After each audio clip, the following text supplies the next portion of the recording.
Ari, I didn't know anything about the kid's dad before you talked to him. I'm assuming I didn't know anything about the guy either. Everybody's like, this guy's been in my DMs like 1,000 times for the past 3 years. Never texted me. I called him. I had no idea he was like this. Yeah. And you know what? The fact that I know about it now is the reason the story should have been ran. Yeah. Because incorrect. My life would have been just fine if I never heard of this kid's dad. Ask me about these injuries, and I give you my thoughts. If you really want to figure it out, I think Danny O'Neill has the best translations for me.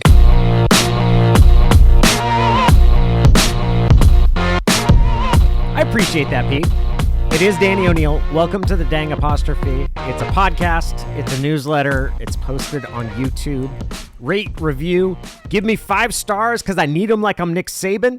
And actually, stars are a pretty good way to start this because today we're going to be talking about a story and a podcast that was done by Ari Wasserman, who is a reporter for The Athletic. He covers recruiting. I believe one of the taglines for his work is Stars Matter. And last week, well, he gained my attention and that of many millions of people. He'll tell you just how many millions because of a story that he wrote about Baby Gronk, who is neither a baby nor is he a Gronk, but he became somewhat of a conversation piece, and I'm going to read now. This is the blurb as it was retweeted by the New York Times, NY Times main Twitter account, from The Athletic. Baby Gronk is a 10-year-old whose father is pitching him as the next big thing in college football. Quote, he's a real athlete. He's not a normal kid, his father told us. He has been trained and programmed since he was 6 years old, end quote. I have a lot of thoughts about this story. A lot of other people had a lot of thoughts. And Ari Wasserman has some answers. He recorded a podcast that was posted on Monday with David Ubben, who is a fellow reporter at The Athletic. And we'll pick it up with David sort of setting the stage and Ari explaining or kind of looking at the situation from his perspective. Would say, Ari, there's been so much conversation about your conversation with Baby Gronk's dad. What have you made of this thing sort of taking on a life of its own in the last week? Yeah, the New York Times tweet had 40 million impressions on it, which, how many people are in America? Like 400 million? 300 million. I generally think impressions is a lame online statistic, but a lot of people saw it. So 1 out of 10 people in America saw it, I guess. Okay. Impressions is a lame statistic. It can be misleading if you click on something 25 times, that's 25 impressions. But the justification being that a lot of people looked at it or it grabbed a lot of attention. 40 million impressions. That justifies the business premise for a story. Like that justifies that, hey, I wrote about something that people are interested in. It's not a journalistic justification. And the best explanation of that is like if it was all about impressions or traffic or attention, journalists would write a lot more about porn. Porn would be more involved in journalism. And I'm not kidding about that. Like porn is or has been a pretty lucrative entity on the internet and before that in print. And it's not covered in the same way. There's a variety of reasons for that. And you could even get into the morals and ethics of that. But like basically the fact that people are interested in it is not enough of a justification to say, like, that's why we write the story. It justifies the business point, but just saying, like, hey, a lot of people clicked on it, and I'm like, okay, go post some porn then. A lot of people will click on that, too. I don't know. And that was one of many tweets about Baby Gronk. Yes. But, I think that the thing that really stood out to me, Dave, and it was kind of apparent from the second it went on the internet and through the last 3 days is that a large portion of the reaction to the story was, criticizing me for even doing it, and a lot of people thought, why would you give this guy a platform? Why would you try to call him? He's tried to reach out to other people. They have not fielded his calls. It's the exploitation of a 10-year-old, all the things that you could possibly imagine. Fair chunk of those are in my rationale for what I thought. Like I had no idea whether the dad was reaching out to other journalists. I would have guessed he was. Like if you've got a parent who is building a social media following for a 10-year-old that includes trips, college uniforms, photo shoots that make him look like a recruit, like all of those things, I stand to reason that he's looking for attention, and any attention that he gathers for that will add to the attention of what he's building in a marketing sense. Would I say it's exploitation of a 10-year-old? I don't know the family. I don't know how the kid feels about it. The kid might think that this is the best thing ever.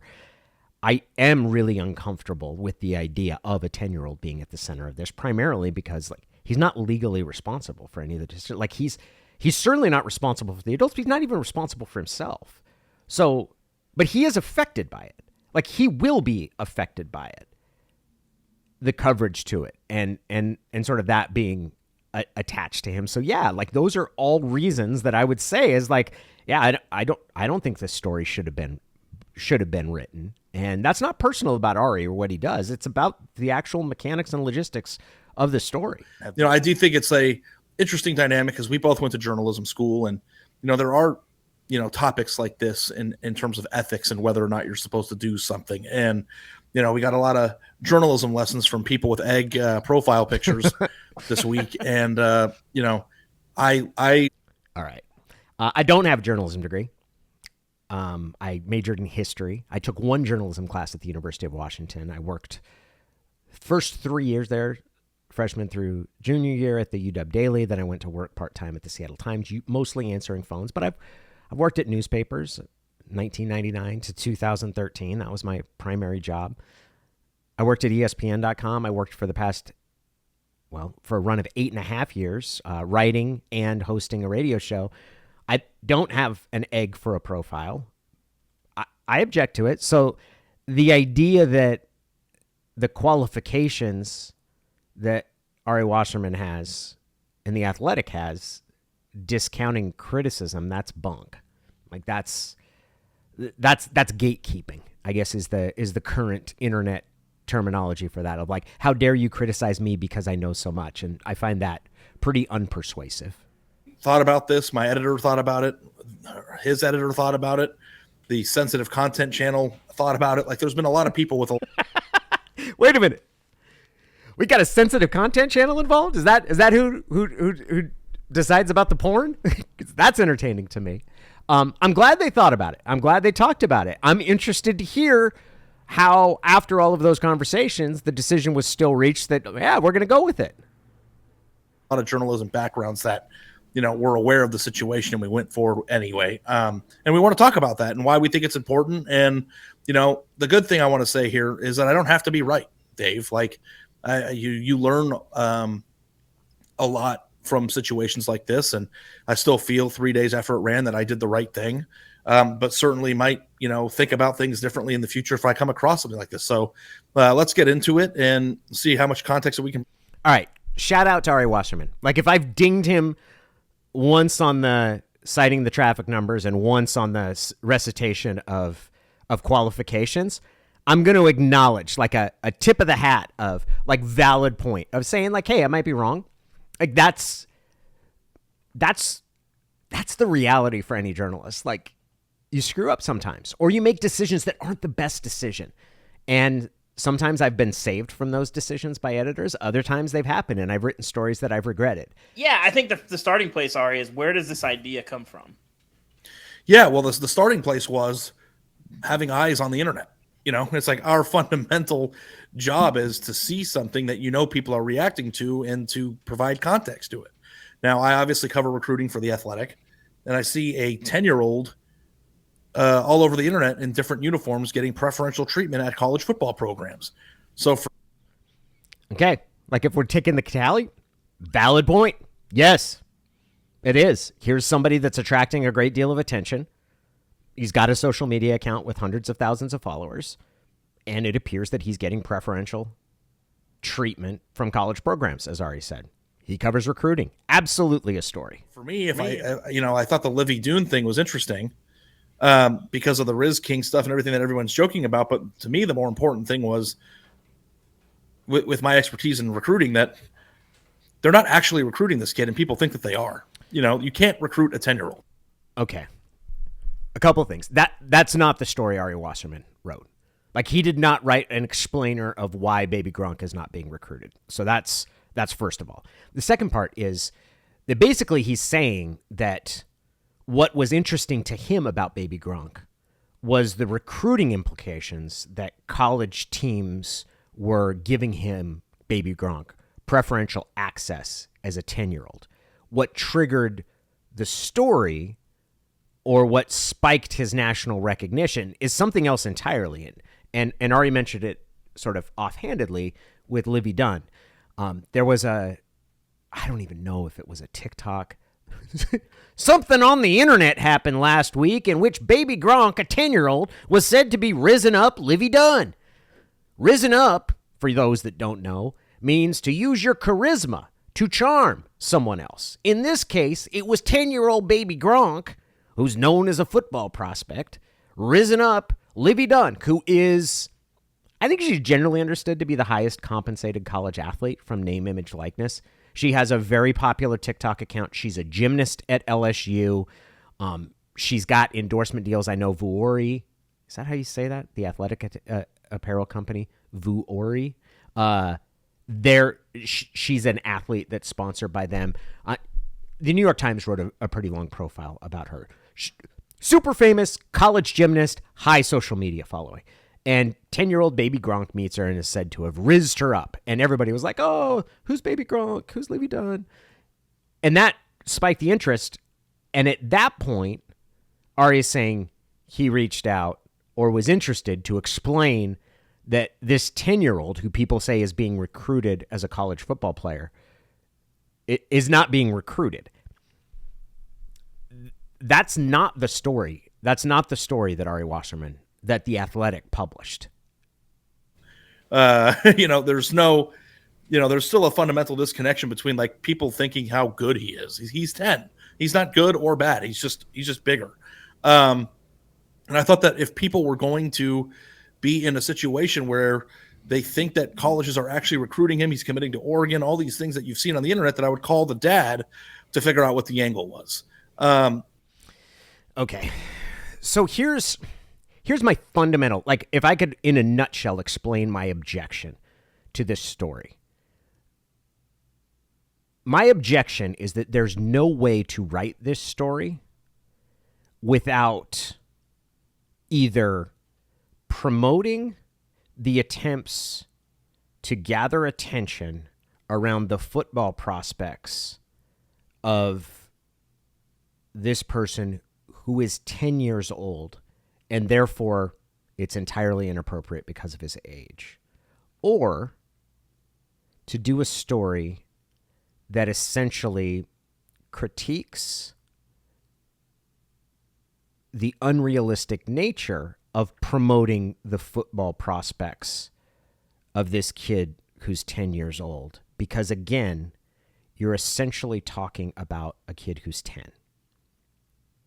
You're either glorifying him or you're, in some cases, casting doubt upon him. And either scenario is problematic in my mind because the kid's 10. And I'm not sure that I see a way around that. It's a valid story to look at how a person attracts a social media following, which baby Gronk has, all of the different interests that then become attracted to that attention, to that prominent social media account. It's like moths to a flame. You have an influencer in Livy Dunn. You have other companies who this guy says, that the father ends up saying that he's got marketing deals with, that he's making $100,000 a year off of the social media account that he's built for this kid. And looking at how all of that impacts the person at the middle of it. And in this case, the person's 10. Like, that's a valid story. Is it going to have a positive or negative effect on the kid? Like, all of these things. The problem with it is that valid journalism story, in my mind, you have to weigh it against the person at the center of it's 10. He's not an adult. He's not responsible. He's not legally responsible for his own decisions. He certainly can't be expected to control the decisions of the adults around him, whether it's the dad that is filming everything or creating the social media content, or it's the reporter calling the dad to talk about it. Like, at the core of it, like, that's my problem. Is it's not that, hey, this is just nothing. It's not nothing. I just think reporting on it, you can't do it without either glorifying the 10-year-old, in which case I'm not sure if that's good for him, and it's also going to encourage other people to follow that, or being really critical and saying like, hey, this is ridiculous, in which case, dude, the kid's 10. Like, nobody, you could just choose not to do it. You could just choose to say like, hey, when he gets eligible to accept a scholarship, he can come back and see me. And if the story is actually about recruiting and giving preferential access, which is what Ari said, make the story about that. Then it's not about the kid, then it's about the schools. Wait, who gave him preferential access? Like, should that school get in trouble? Does the NCAA have oversight of it? Is this one of the things of...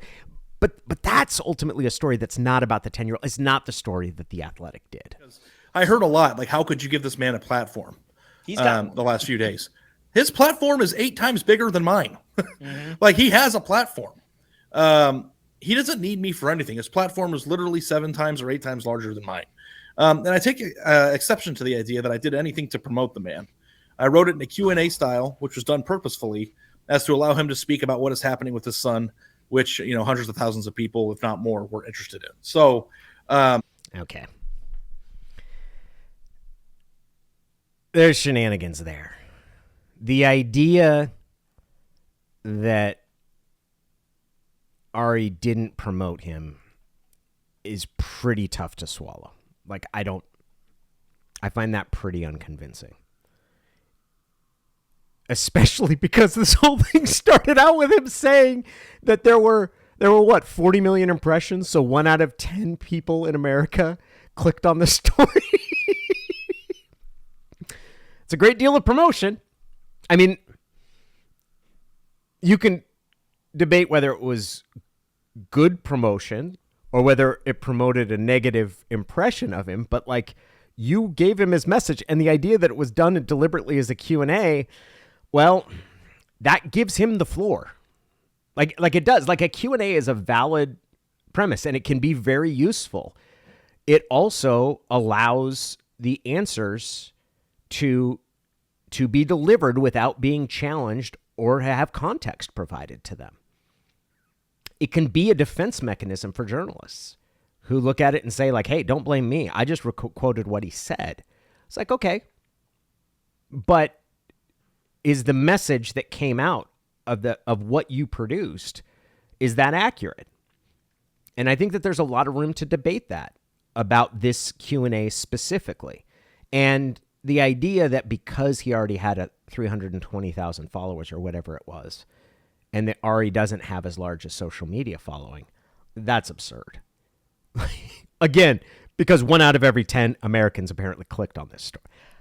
Like, seriously, like, no. Like, the dad responded to the interview request because his mission and his clear drive is to generate attention around the social media accounts that are dedicated to his 10-year-old and his football abilities. And he saw that was going to be useful. And you know what? He was right. That was probably it's certainly the thing that got me to actually engage in the story.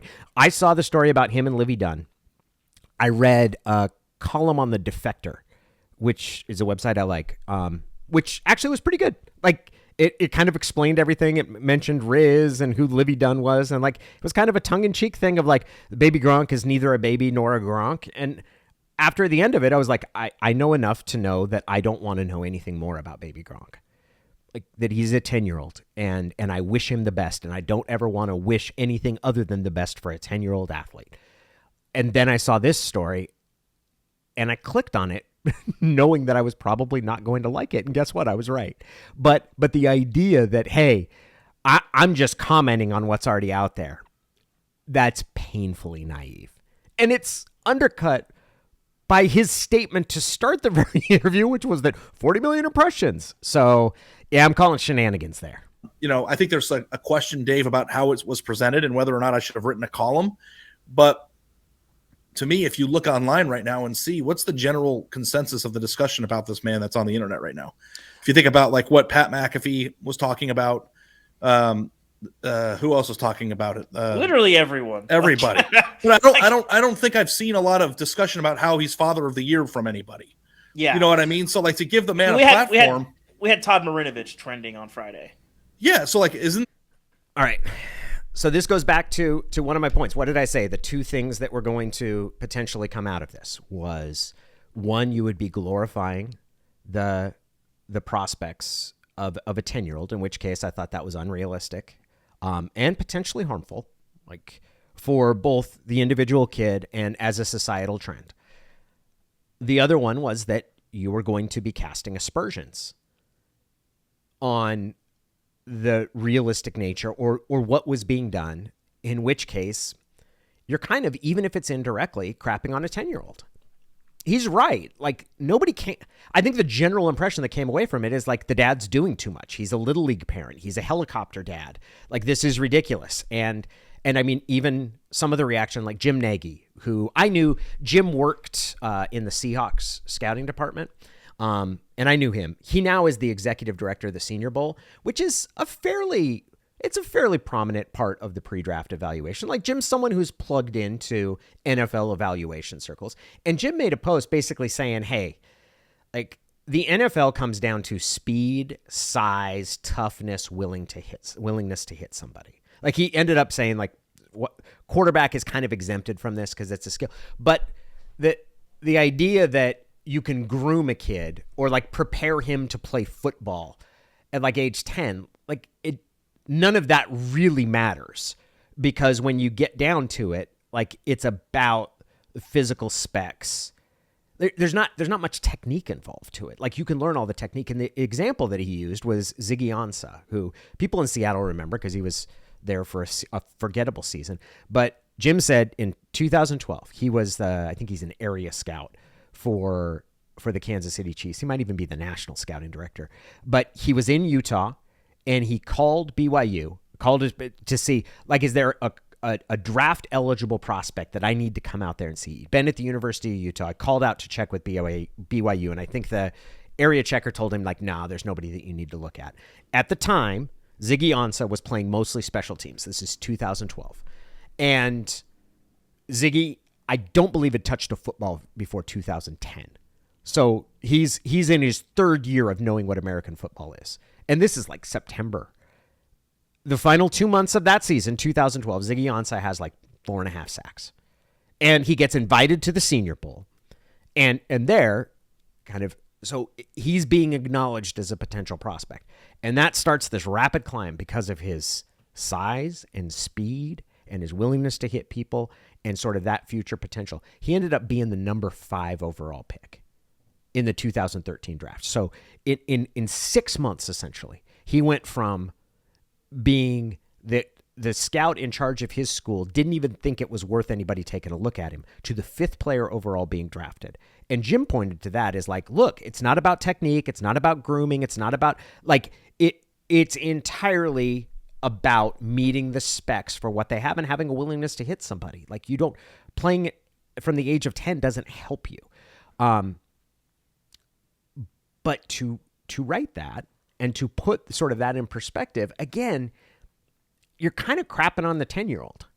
Like, maybe he believes that he is going to be believes everything his dad is telling him, and he's going to be at the top of it. And you're not required to evaluate him as a football prospect at 10. You can just choose not to.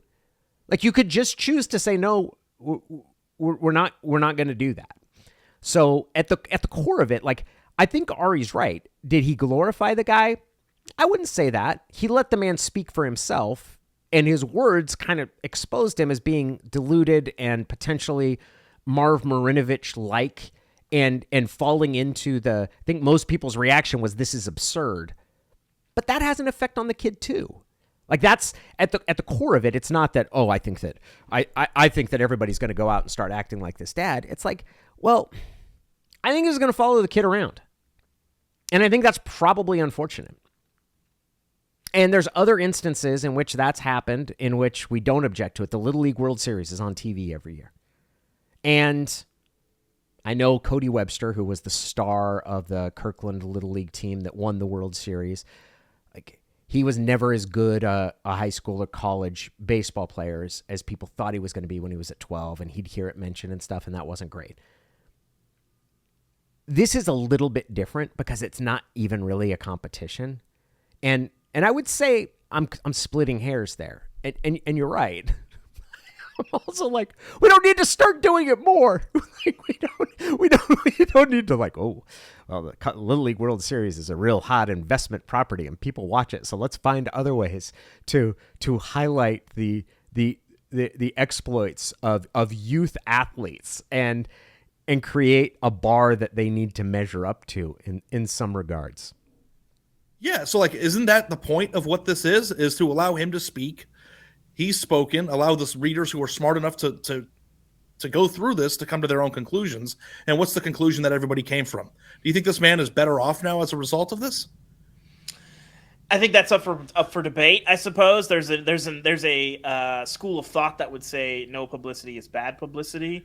But at the end of the day, I think ultimately, and I think we're aligned on this, Ari, is what we do a lot of the time at The Athletic is if there's something that a lot of people are talking about, whether that be something viral, something that happened in a game, whatever. Nicole's done some of this. You've done some of this. I've done some of this.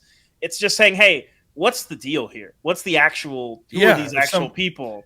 And that, I think, was sort of the jumping off point. That's the jumping off point. I don't know if that was the final result.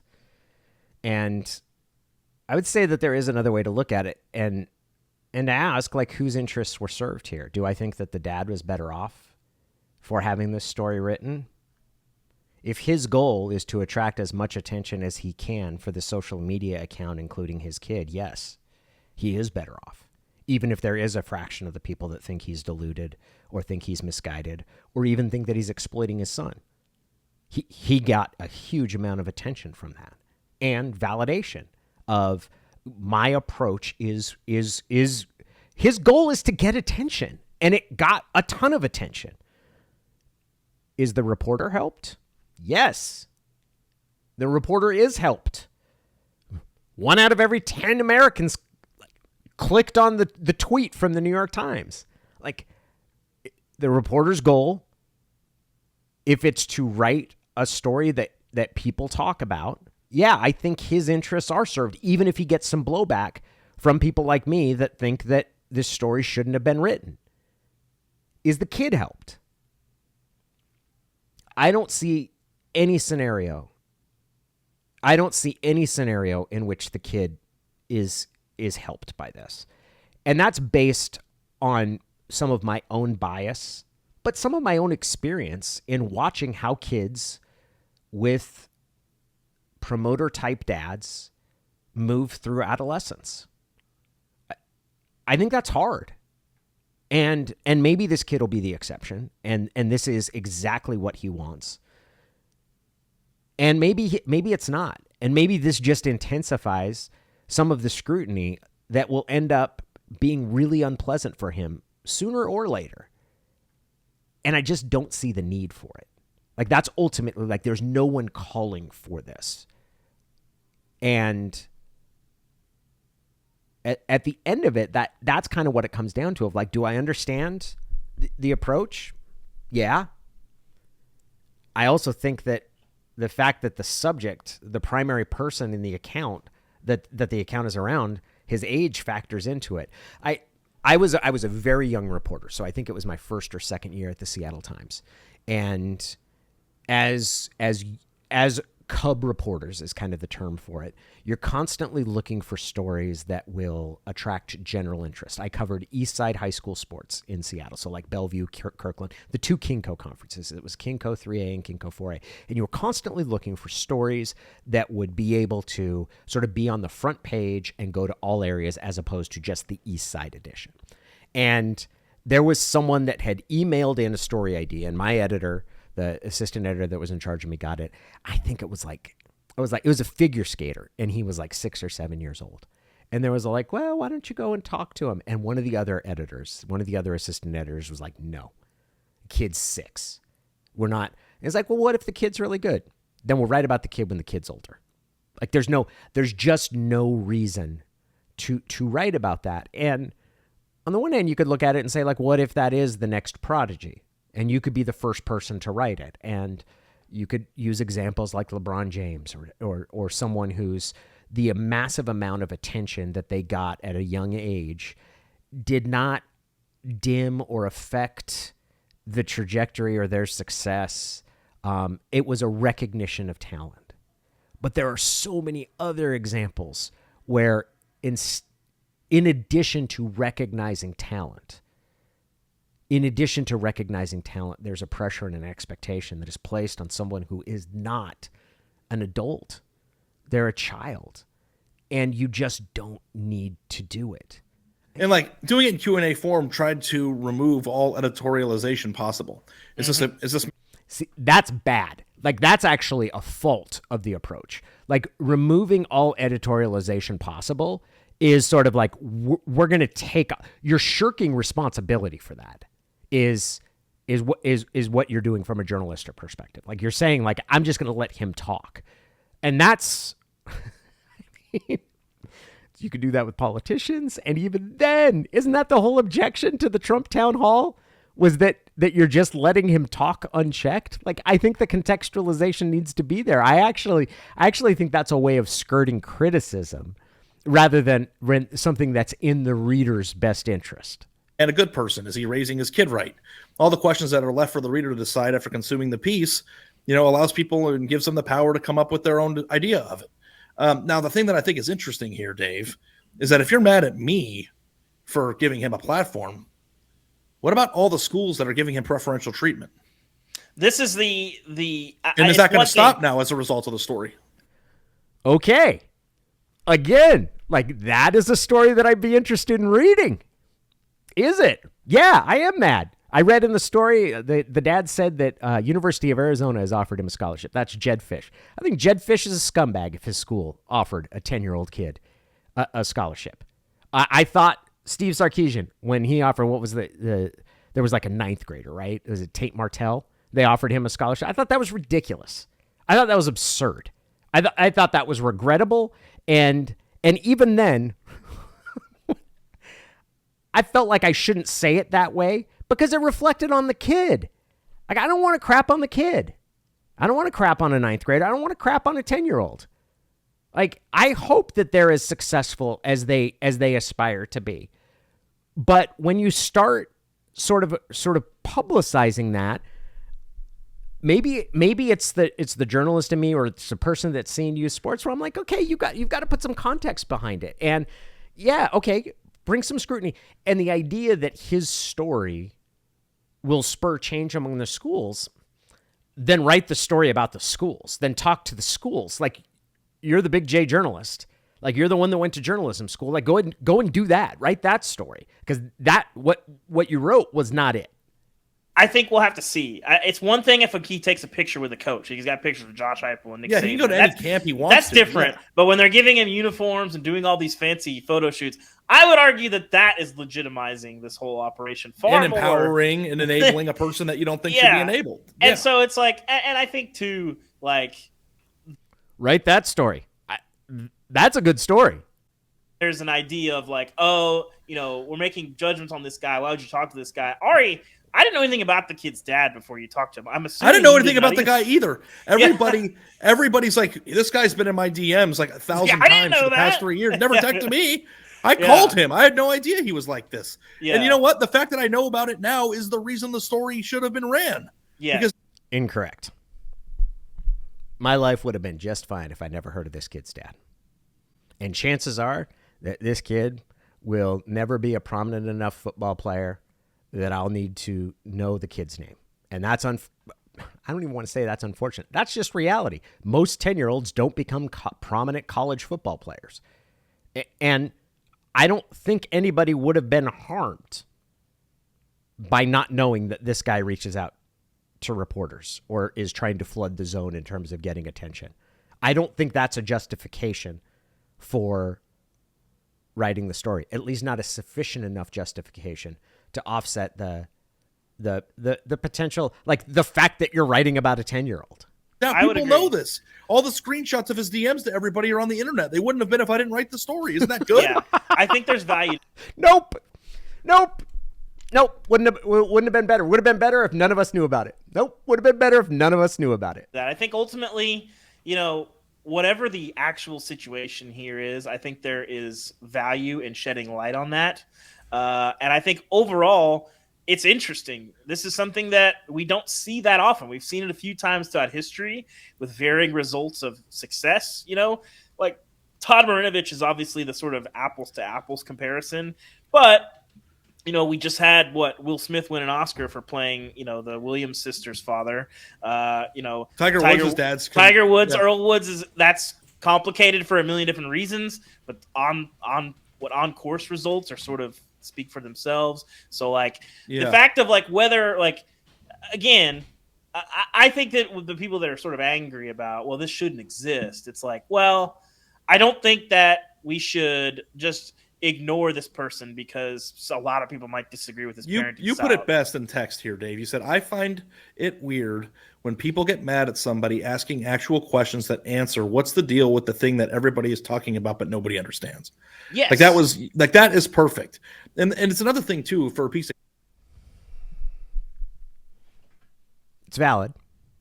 I think I'm not going to say hey, I think that's bunk. That's a very valid point. If I was going to put it okay, defensible position. Did this story do that? Did this story answer the questions about what's the deal with that? Did it tell you how likely he was to succeed in this, what the likely end result was of the marketing approach? Did it answer questions about whether he was getting preferential access to colleges, which was what Ari cited as one of the impetus for the reason that he was interested? Did it do a good job of that? Or did it thrust into sort of the main discussion, the main online discussion, a figure that everybody then took their turns taking whacks at? Because that's what I think it did.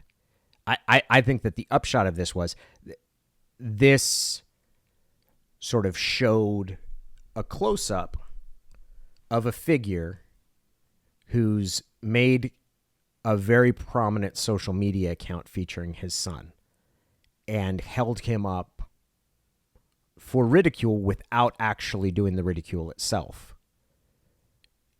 And the downside of that is that the ridicule does trickle off onto the 10-year-old kid a little bit. Well, no, and the second downside is that you gave the dad the attention that he wanted.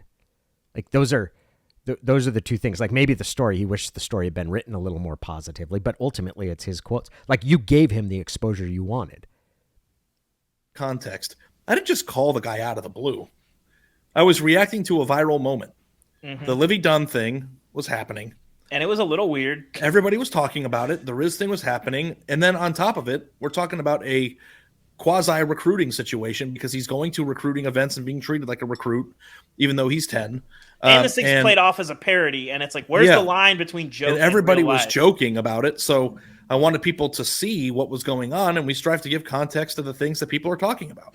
Now, here's the thing that I think is the most interesting about it, Dave. People are talking about Todd Marinovich. This kid is 10. And there were some things in there about, being groomed and, eating certain diets and working out 5 times. Yeah. And I get that. Maybe that's the case. But the dad doesn't think, I don't think, that this kid is already a Division I athlete. He's just bigger than everybody else right now. He hasn't played organized football at the high school level or anything. And when kids get to be his size, it's going to change quite a bit. So this isn't a discussion about whether or not he's overbearing when it comes to making him a athlete first and a kid second. This is him actually literally making a social media platform to profit off of. It has nothing to do with even how good his kid is. That's the reason why people follow him. Yeah. Football's the vehicle, but it's not like he has any illustration of being an Alabama tight end in 5. I don't get that. So the explanation there is that football's not really involved, this doesn't really have to do with his football future. So why is it a story on The Athletic?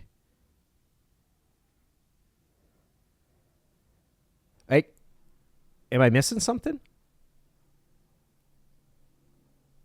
Eating certain Salmon diets and and working brown out rice and 5 all that, times. And I get that. Maybe that's the case. But the dad doesn't think, I don't think, that this kid is already a Division I athlete. He's just bigger than everybody else right now. He hasn't played organized football at the high school level or anything. And when kids get to be his size, it's going to change quite a bit. So this isn't a discussion about whether or not he's overbearing when it comes to making him a athlete first and a kid second. This is him actually literally making a social media platform to profit off of. It has nothing to do with even how good his kid is. That's the reason why people follow him. I don't get it. I don't if that's what Ari thinks, that this is entirely about a social media account and monetizing it, I don't know why it ties into recruiting. And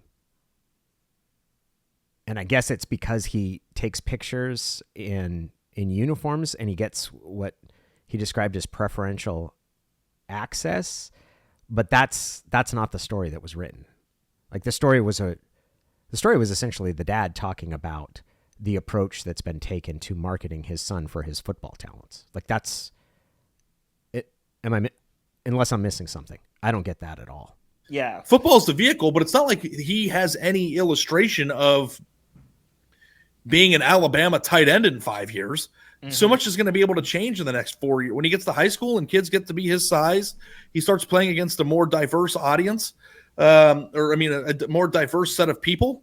It's going to be a little bit different for him. So it's not about whether or not he's going to be programmed to be a great athlete. The fact that the odds are against him that he'll ever play Power 5 football. Mm-hmm. He's 10. Yeah. See, that's true. And then you're crapping on the 10-year-old. All right. I don't have a stomach for any more of it. I wish nothing but the best to baby Gronk and his father. I have deliberately not learned their names, nor have I looked at any of their social media accounts. And I'm going to do my best to purge myself of any understanding of this situation going forward. I wish the kid nothing but the best. Like I hope that he is he rises up many a charming young lass over these next few years and accomplishes all his dreams. And I don't want to read about him again until he's won a state championship in high school or is being offered and accepting a Division I college scholarship. And even then, I'm probably not all that interested in him until he sets foot on campus and it's the University of Washington. Then Marshawn Lynch, shut up, Danny.